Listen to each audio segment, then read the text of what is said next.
Many lives many masters. लेखक doctor Brian वीज। अध्याय 11। कई रातों के बाद मेरी नींद अचानक टूटी।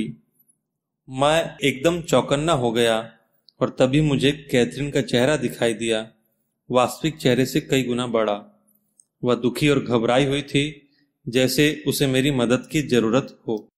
मैंने घड़ी देखी, सुबह के 3:36 हुए थे। मैं किसी बाहरी शोर के कारण नहीं जागा था। कैरोल भी गहरी नींद में थी। मैंने इस घटना पर ज्यादा ध्यान नहीं दिया और फिर से सो गया। उस सुबह 3:30 के आसपास कैथरीन भी घबराकर उठ बैठी थी। उसने एक बुरा सपना देखा था। वह पसीने से लथपथ थी और उसका दिल जोरों से धड़क रहा था। उसने अपने मन को शांत करने के लिए ध्यान लगाने का इरादा किया। इसके लिए वह खुद को मेरे ऑफिस में देखने की कल्पना कर रही थी, जहां मैं उसे सम्मोहित करता था। उसने मेरा चेहरा देखा, मेरी आवाज सुनी और आहिस्ता आहिस्ता सो गई। कैथरीन धीरे धीरे कुछ ज्यादा ही मनोरोगी होती जा रही थी और उसके साथ मैं भी। मैं अपने मनोचिकित्सा के प्रोफेसरों की बातचीत के बारे में भी सुन सकता था, यानी रोगी और उसके उपचारक के बीच ट्रांसफरेंस और काउंटर ट्रांसफरेंस की प्रतिक्रिया के बारे में। ट्रांसफरेंस का अर्थ है रोगी के विचारों, भावनाओं और इच्छाओं का उसके उपचारक पर असर। इस संबंध में उपचारक रोगी के अतीत के किसी व्यक्ति का प्रतिनिधित्व करता है। काउंटर ट्रांसफरेंस बिल्कुल उलट प्रक्रिया है, जो एक उपचारक की अपने रोगी के प्रति अचेतन भावनात्मक प्रतिक्रिया को दर्शाती है। पर यह सुबह 3:30 बजे विचारों का आदान प्रदान इन दोनों में से कुछ भी नहीं था। यह एक टेलीपैथिक संपर्क था जो सामान्य से हटकर था।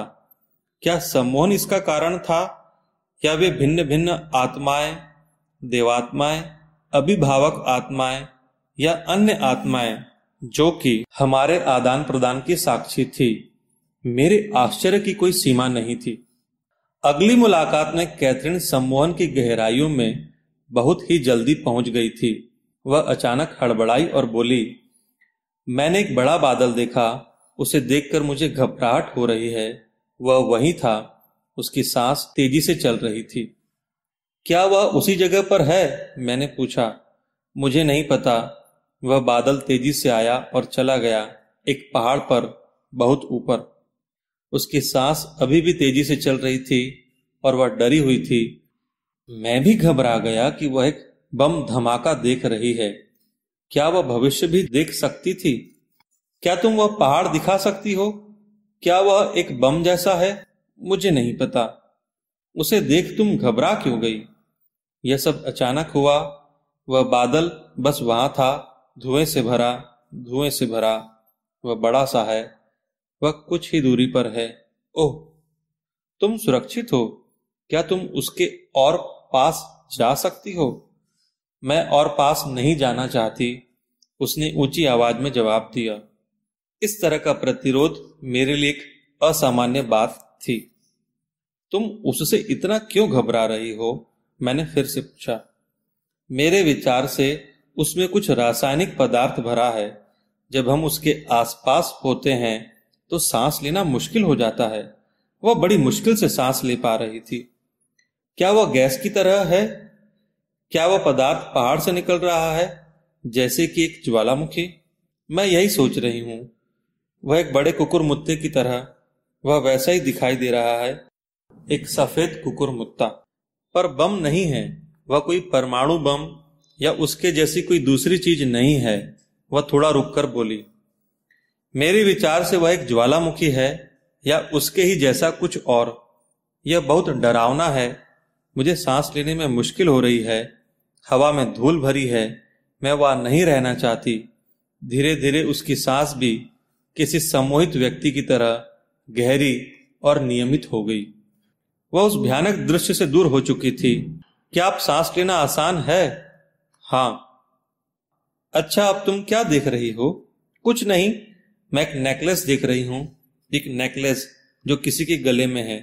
वह नीला है, चांदी के रंग का है और एक नील मणि उसमें लटकी हुई है, जिसके नीचे और भी नगीने है।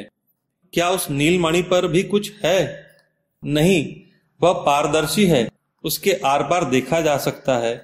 उस महिला के बाल काले रंग के हैं और उसने एक नीली टोपी पहन रखी है जिस पर एक बड़ा पंख लगा है और उसकी पोशाक मखमली है। क्या तुम उस महिला को जानती हो? नहीं। क्या तुम वहां हो या क्या तुम ही वह महिला हो? मुझे नहीं पता, पर तुम उसे देख सकती हो। हाँ, पर मैं वह महिला नहीं हूं।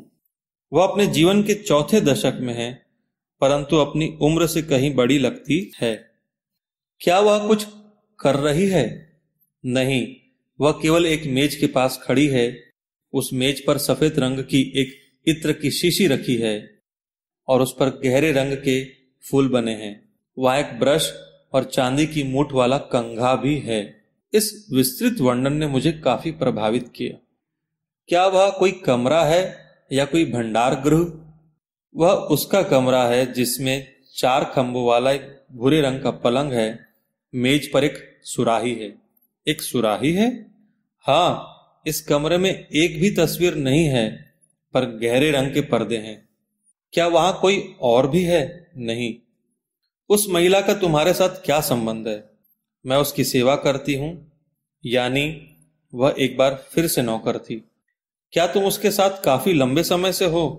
नहीं, कुछ महीनों से। क्या तुम्हें वह हार पसंद है? हाँ, वह महिला बहुत ही खूबसूरत है। क्या तुमने कभी वह हार पहना है? नहीं।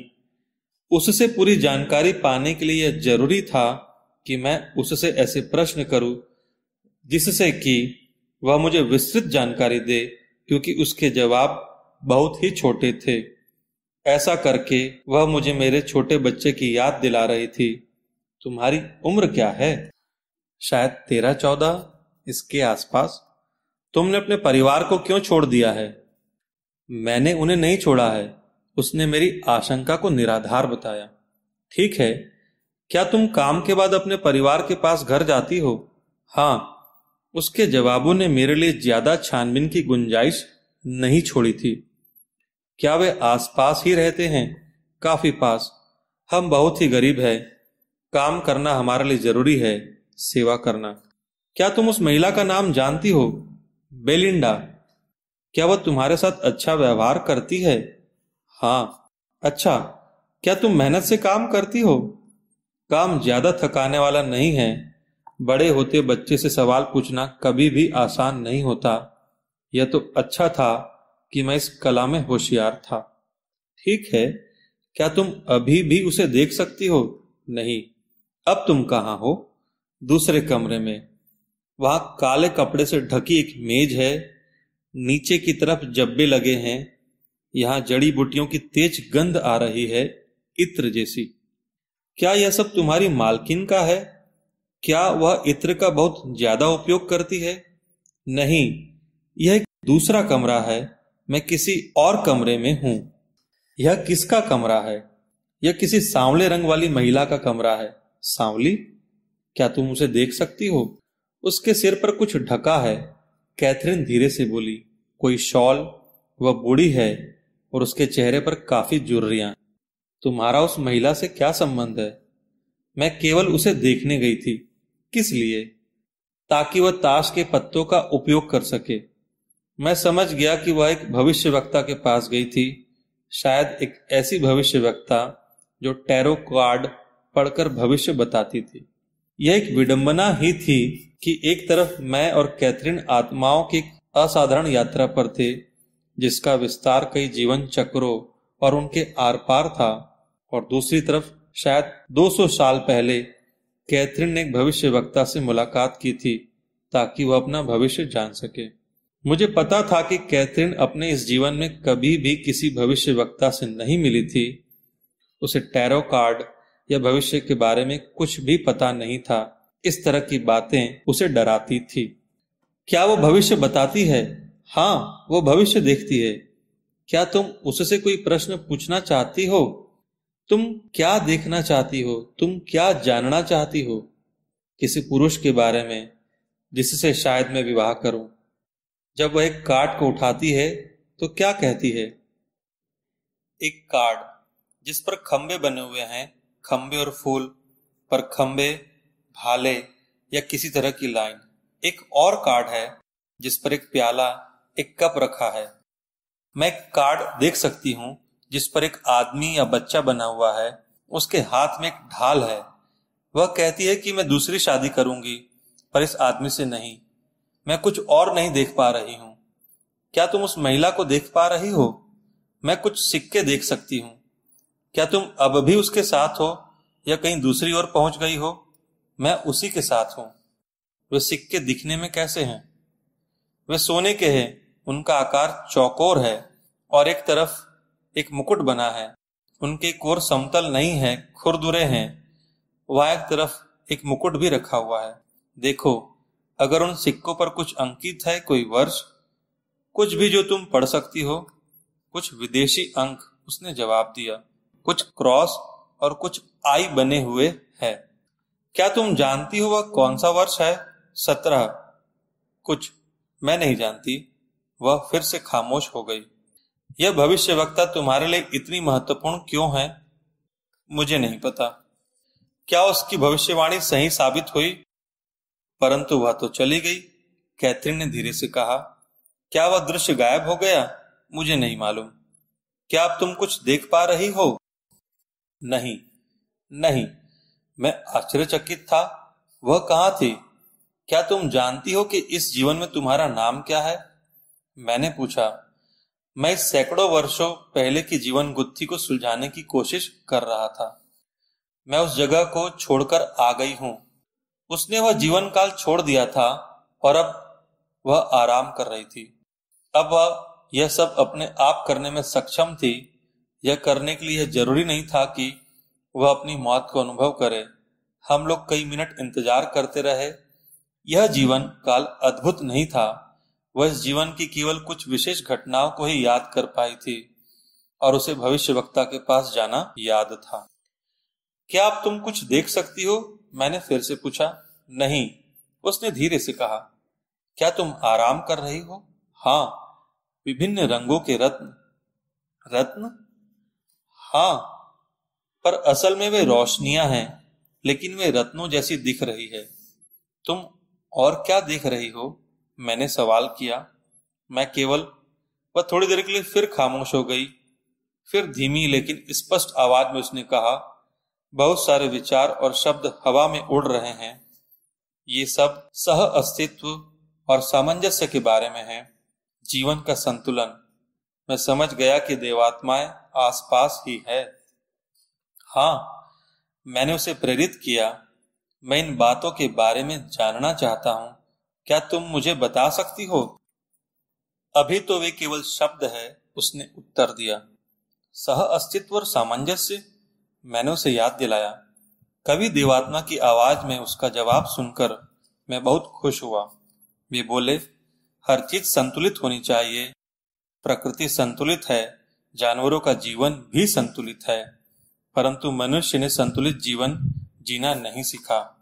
वे एक दूसरे को मारते रहते हैं और स्वयं को ही नष्ट करते रहते हैं। वे मिलजुल कर नहीं रह सकते और न ही उनके पास इस तरह की कोई योजना है। पर प्रकृति में सब कुछ एकदम व्यवस्थित है। उसमें एक ऊर्जा है, वह जीवंत है और उसमें पुनर्रचना की शक्ति है। पर मनुष्य केवल विध्वंस जानता है। वह न केवल प्रकृति वरन दूसरे मनुष्यों को भी खत्म करता है। अंततः मानव जाति स्वयं को ही नष्ट कर लेगी। यह एक अनिष्टकारी भविष्यवाणी थी। विश्व में निरंतर अव्यवस्था और उथल पुथल के चलते मैं बस यही दुआ कर सकता था कि वह दिन जल्दी न आए। यह विनाश कब होगा? मैंने पूछा। मानव जाति की सोच से काफी पहले। इस विनाश को प्रकृति और पेड़ पौधे तो झेल लेंगे, पर हम इंसान नहीं बच पाएंगे। क्या इस विनाश को रोकने के लिए हम कोई उपाय कर सकते हैं? नहीं, सभी कुछ संतुलित होना चाहिए। क्या यह विनाश हमारे जीवन काल में घटित होगा? क्या हम इसे रोक सकते हैं? यह घटना हमारे जीवन काल में नहीं होगी। इस विनाश के वक्त हम किसी अन्य स्थान या धरातल पर रहेंगे, परंतु इस विनाश को देख अवश्य पाएंगे। क्या मानव जाति को यह सब समझाया जा सकता है? मैं अब भी ऐसे किसी उपाय की तलाश में था जो इस विपदा को टाल सके। यह सब किसी अन्य स्तर पर होगा जिससे हम काफी कुछ सीख पाएंगे। मैंने सकारात्मक पक्ष को देखा। अच्छा, तो हमारी आत्माएं अलग तल पर विकास करती है। हाँ, हम नहीं होंगे यहाँ जैसे हम जानते हैं, हम उसे देख पाएंगे। हाँ, मैंने माना। मैं यह ज्ञान लोगों में बांटना चाहता हूँ, उन्हें सिखाना चाहता हूँ, पर नहीं जानता कैसे। क्या कोई उपाय है या उन्हें खुद ही सीखना होगा? तुम सब लोगों तक नहीं पहुंच सकते। विनाश रोकने के लिए यह आवश्यक है कि तुम हर एक व्यक्ति तक पहुंचो, पर यह काम तुम नहीं कर सकते। इसलिए यह विनाश रोका नहीं जा सकता। वे सीखेंगे, और जब वे सीखेंगे वे उन्नति करेंगे, शांति होगी, पर यहां नहीं, इस आयाम पर नहीं, पर अंत में शांति होगी। हाँ, किसी दूसरे स्तर पर। मैंने शिकायत भरे अंदाज में कहा, वह दिन तो बहुत दूर है। अभी तो लोग इतने तुच्छ, लोभी, सत्ता लोलुप और महत्वाकांक्षी है कि वे प्यार, ज्ञान एवं दूसरे के नजरियों को समझने की क्षमता ही खो चुके हैं। अभी बहुत कुछ सीखना बाकी है। हाँ, क्या मैं ऐसा लिख सकता हूं जिससे इन लोगों की मदद हो? क्या ऐसा कोई रास्ता है? तुम्हें रास्ता पता है। हमें वह रास्ता तुम्हें बताने की आवश्यकता नहीं है। इस सब का कोई फायदा नहीं होगा, क्योंकि हम सब एक ही स्तर पर पहुंच जाएंगे और वे यह सब जान पाएंगे। हम सब एक जैसे ही हैं, कोई छोटा या बड़ा नहीं है। यह सब केवल सबक और दंड है। हाँ, मैंने सहमति दी। यह एक विचारोत्तेजक सबक था जिसे पूरी तरह से समझने के लिए समय की जरूरत थी। कैथरीन खामोश हो गई थी। हम वैसे ही बैठे रहे। वह आराम करती हुई और हम पिछले 1 घंटे की नाटकीय घोषणाओं का गहन मंथन करते हुए। आखिरकार वह बोली, वे रत्न वहां नहीं हैं, वे दिखाई नहीं दे रहे और न ही रोशनियां दिखाई दे रही हैं। वे आवाजें भी, वे शब्द। हाँ, जैसे ही उसका बोलना खत्म हुआ, वह अपना सिर दाएं से बाएं और बाएं से दाएं घुमाने लगी। एक आत्मा देख रही है तुम्हें। हाँ, क्या तुम उसे पहचानती हो? मैं एकदम यकीन के साथ नहीं कह सकती, पर वह एडवर्ड हो सकता है। एडवर्ड का देहांत पिछले वर्ष हुआ था। एडवर्ड कभी भी कहीं भी मिल जाता था। ऐसा लगता था कि वह हरदम उसके आसपास ही रहता था। वह आत्मा दिखने में कैसी थी? सफेद, सिर्फ सफेद, प्रकाश की तरह। जैसा हम सोचते और जानते हैं वैसे उसका कोई चेहरा नहीं था, पर मैं जानती हूं कि वह था। क्या वह तुमसे किसी तरह का संबंध स्थापित करने की कोशिश कर रहा था? नहीं, वह केवल देख रहा था। क्या वह मेरी बातों को सुन रहा था? हाँ, वह। पर अब वह चला गया है। वह केवल यह सुनिश्चित करना चाहता था कि मैं ठीक हूं। मैं संरक्षक देवदूत की लोकप्रिय अवधारणा के बारे में सोचने लगा। निश्चित ही हम एडवर्ड को उस श्रेणी में रख सकते थे। कैथरीन को प्यार करने वाली और उसका भला चाहने वाली एक आत्मा जो हरदम यह देखने के लिए उसके आसपास मंडराती रहती है कि वह ठीक तो है। कैथरीन पहले भी देवदूतों के बारे में मुझसे बातचीत कर चुकी थी। मैं सोचने लगा कि हमारे बचपन के कितने मिथक सही मायनों में हमारे उस अतीत से जुड़े हैं जो हमें अपुष्ट से याद हैं। मैं आत्माओं की श्रेणियों के बारे में सोचने लगा। संरक्षक कौन बनते हैं और कौन देवात्मा बनते हैं, और जो दोनों ही नहीं थे, मात्र सीख रहे थे। बुद्धि और ज्ञान के आधार पर वे अलग अलग श्रेणियों में बांटे गए होंगे और उनका अंतिम ध्येय ईश्वर जैसा बनना था या किसी तरह ईश्वर में समा जाना ही होना चाहिए। इसी अंतिम लक्ष्य का वर्णन धर्मशास्त्र के पंडितों ने सदियों से किया है। उन्हें इस अलौकिक मिलन की झलक अवश्य ही दिखाई दी होगी। चूंकि हमारे पास यह अलौकिक मिलन देखने का कोई उपाय नहीं है, इसलिए कैथरीन जैसे लोग जिनमें यह अद्भुत क्षमता है, हमारे लिए इस सब के बारे में जानने का एक बेहतरीन विकल्प है। अब एडवर्ड जा चुका था और कैथरीन भी खामोश हो गई थी। वह शांतचित्त दिखाई दे रही थी। जीवन और मृत्यु के परे देखने की, देवताओं के साथ बात करने की और उनका ज्ञान समझने की अद्भुत क्षमता कैथरीन में थी। हम इस ज्ञान के सागर का मंथन कर अमृत पान कर रहे थे, क्योंकि यह अब हमारे लिए वर्ज्य नहीं था। मैं सोचने लगा कि अभी हम और कितना ज्ञान प्राप्त कर सकते हैं। कैरोल की माँ मिनेट कैंसर से मर रही थी। 4 साल में उसका कैंसर उसके स्तनों से होकर उसकी हड्डियों और यकृत तक फैल गया था। इस फैलाव को अब कीमोथेरेपी से भी रोकना असंभव था। मिनेट एक बहादुर महिला थी जो कि अपनी पीड़ा और शारीरिक दुर्बलता से जूझ रही थी, परंतु उसका रोग फैल रहा था और मैं जानता था कि उनका अंत निकट है। इस दौरान कैथरीन के साथ मेरी मुलाकातें जारी थी और मैं मिनेट से उसके बारे में बातें करता था। मुझे ये जानकर बेहद आश्चर्य हुआ कि मिनेट, जो कि एक व्यावहारिक महिला व्यवसायी थी, ने मेरी बातों को न केवल सहजता से स्वीकार किया, बल्कि वह और अधिक जानने को उत्सुक थी। मैंने उसे इस विषय पर किताबें पढ़ने को दी और उसने उन किताबों को चाव से पढ़ा। उसने कबालाह यानी रहस्यवादी यहूदी लेखन जो सदियों पुराने हैं का कोर्स करने की पूरी तैयारी की और मेरे और कैरोल के साथ उसमें हिस्सा लिया। पुनर्जन्म और मध्यावस्था के धरातल पर इस रहस्यवादी साहित्य के मूल तत्व है, परंतु आज के अधिकतर यहूदी इस बारे में कुछ भी नहीं जानते। जैसे जैसे मिनेट का शरीर कमजोर होता गया, उसकी आत्मा ताकतवर होती गई। उसका मृत्यु का भय कम होने लगा। वह अपने पति बेन से पुनर्मिलन की आशा करने लगी। उसे आत्मा की अमरता पर विश्वास था और इस कारण वह अपनी पीड़ा को सह पा रही थी। वह अपनी बेटी डोना के पहले बच्चे के इंतजार में मौत से संघर्ष करते हुए जी रही थी। उसकी और कैथरीन की भेंट अस्पताल में हुई थी और कैथरीन की सच्चाई और ईमानदारी ने मिनेट को यह विश्वास दिला दिया कि मौत के बाद भी जीवन है। उसकी मौत के 1 सप्ताह पहले उसे अस्पताल में ऑन्कोलॉजी विभाग में भर्ती किया गया। इस दौरान मैंने और कैरोल ने उसके साथ जन्म और मृत्यु तथा उसके बाद के जीवन के बारे में काफी बातें की। मिनेट ने अस्पताल में ही, जहां उसकी देखभाल हो सकती थी, अपनी अंतिम सांस लेने का निश्चय किया था। डोना अपने पति और 6 हफ्ते की बेटी के साथ उनसे मिलने आती थी। हम लोग तो उसके साथ हर वक्त ही रहते थे। जिस रात मिनेट ने अपनी अंतिम सांस ली, उस शाम घर पहुंचने पर मुझे और कैरोल दोनों को ही अस्पताल लौटने की तीव्र इच्छा हुई। उसके बाद के 6-7 घंटे आध्यात्मिक ऊर्जा से भरे थे। मिनेट को सांस लेने में तकलीफ हो रही थी, पर अब उन्हें दर्द नहीं था।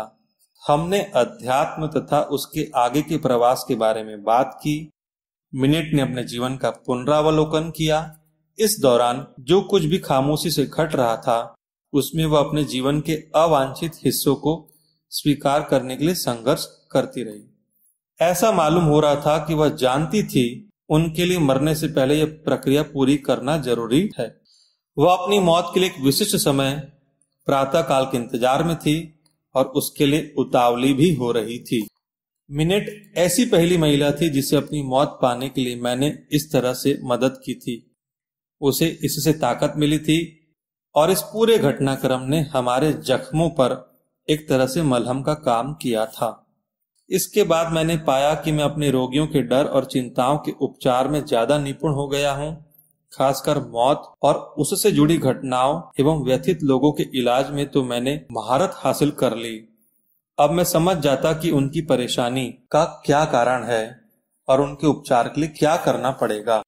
मैं शांतचित्त और आशा की भावनाएं जगाने में सफल रहता था।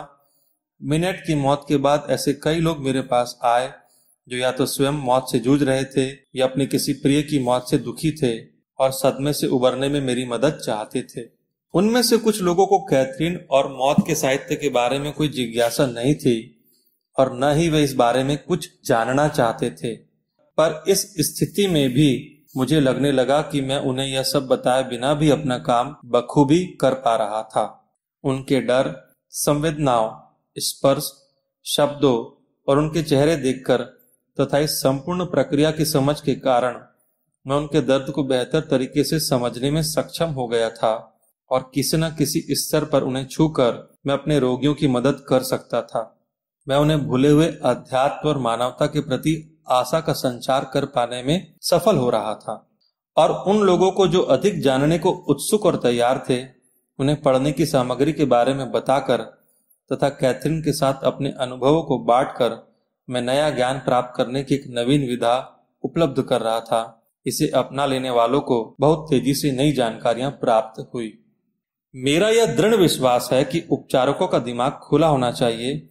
जिस तरह मौत और उससे संबंधित जानकारी के दस्तावेज बनाने के लिए ज्यादा से ज्यादा वैज्ञानिक शोध जरूरी है, जैसा कैथरीन के मामले में हुआ, ठीक उसी तरह इस क्षेत्र में और ज्यादा अनुभवों की भी जरूरत है। यह आवश्यक है कि उपचारक मरणोपरांत जीवन की संभावनाओं को स्वीकार करे और परामर्श देते समय इस बात का ध्यान रखे। यह जरूरी तो नहीं कि वे व्यक्ति को सम्मोहन द्वारा अपनी पिछली जिंदगियों में ले जाएं, पर यह जरूरी है कि वे रोगी के साथ अपना ज्ञान बांटें और उसके अनुभवों को सिरे से खारिज न करें, यानी अपना दिमाग खुला रखें। आजकल इंसानों पर बहुत से खतरे जैसे एड्स, आतंकवाद, आणविक विनाश, कई तरह के रोग आदि मंडरा रहे हैं, जिनसे न केवल वह डरा हुआ है वरन उसका अस्तित्व भी खतरे में है। बहुत से युवा यह मानते हैं कि वे 30 साल भी जीवित नहीं रह पाएंगे।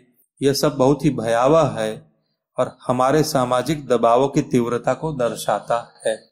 वैयक्तिक स्तर पर कैथरीन के अनुभवों पर मिनट की प्रतिक्रिया प्रोत्साहित करने वाली है। उसका आत्मिक बल बढ़ गया था और भयंकर वेदनाओं और निरंतर बढ़ती शारीरिक कमजोरी के बावजूद वह आशावान थी। पर यह संदेश हमारे लिए भी है। हमें और ज्यादा वैज्ञानिकों और उपचारकों की जरूरत है जो कैथरीन जैसे दूसरे लोगों का अध्ययन करें, कैथरीन के संदेशों पर स्वीकृति की मोहर लगा सके। उत्तर वही है, हम अनश्वर है, हम हमेशा रहेंगे।